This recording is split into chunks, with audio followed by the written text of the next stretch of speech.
Halo keluarga Maka, apakah kalian sering merasa gagal menyampaikan pendapat yang ada di pikiran kalian? Atau mungkin kalian punya kebiasaan untuk menangani suatu masalah secara agresif? Komunikasi yang baik adalah salah satu landasan dalam hubungan profesional yang baik. Hal ini juga bisa meningkatkan produktivitas karena suasana kerja yang tercipta jadi lebih menyenangkan. Komunikasi yang baik bisa dibangun dengan memiliki skill komunikasi asertif. Apa itu komunikasi asertif?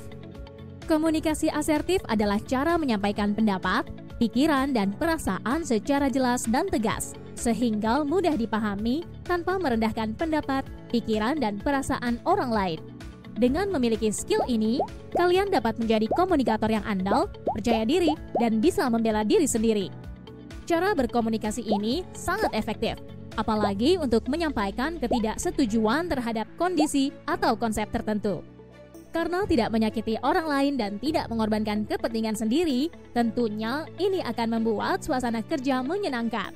Selain komunikasi asertif, ada pola komunikasi pasif dan agresif. Individu yang menggunakan gaya komunikasi pasif biasanya kesulitan mengekspresikan keinginan, perasaan, ataupun pikirannya. Mereka cenderung mengalah dan mengiyakan apapun untuk menghindari konflik. Sedangkan individu yang menggunakan gaya komunikasi agresif tidak peduli terhadap hak, perasaan, dan kepercayaan orang lain. Mereka ingin mendominasi dan menjadi pemenang dengan segala cara. Terkadang ada yang merasa dirinya asertif padahal sebenarnya agresif. Berikut perbedaan antara asertif dan agresif. Tenang, komunikasi asertif ini adalah skill yang bisa dilatih. Kelihatannya sulit, tapi lebih simpel jika dipraktekkan. Ada dua aspek untuk melatih skill komunikasi asertif, yaitu verbal behavior dan non-verbal behavior. Aspek verbal behavior mencakup compliance, yaitu kemampuan untuk mengatakan tidak. Duration of reply merupakan lamanya waktu bagi seseorang untuk mengatakan apa yang dikehendakinya dengan menerangkannya pada orang lain. Loudness, yaitu berbicara dengan suara yang jelas. Request for new behavior, yaitu kemampuan memberikan saran dan mengeluarkan perasaan sesuai keadaan diri.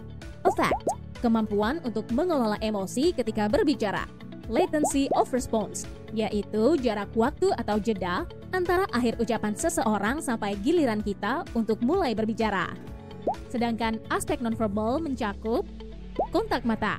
Kontak mata langsung menunjukkan pembicara tidak tertindas. Ekspresi wajah. Ekspresi wajah yang sesuai penting untuk menyampaikan pesan yang tepat. Jarak fisik agar tetap dekat, tetapi dengan batasan. Terlalu dekat seperti menantang, terlalu jauh membuat lawan bicara kesulitan memahami apa yang kita sampaikan. Postur tubuh tegap dan rileks. Jika terlalu kaku, terlihat seperti agresif dan membungkuk seperti individu pasif. Isyarat tubuh yang kuat. Gerakan tangan apabila ada pembicara yang memerlukan hal tersebut. Awali dengan saya atau aku dibandingkan kamu. Teknik ini akan membuat lawan bicara paham jika kamu memberikan pendapat berdasarkan kebutuhan dan perasaanmu, bukan dari asumsi. Lawan bicara merasa tidak diserang dan mendengarkan perkataanmu dengan baik. Contohnya seperti ini. Sampaikan pesan dengan jelas, agar lawan bicara memahami dengan baik pesan yang akan disampaikan. Berikan pesan yang jelas dan tidak ambigu. Hindari menutup kalimat dengan pertanyaan. Contohnya seperti ini. Sadar terhadap bahasa tubuh gestur memiliki peran penting dalam menyampaikan pesan. Ingat dan praktekkan aspek nonverbal yang sudah kita bahas. Skill komunikasi asertif memang tidak mudah, tapi bisa diasah. Yuk terus berlatih agar kita bisa menjadi pribadi yang bertumbuh serta menciptakan suasana kerja yang kolaboratif dan menyenangkan.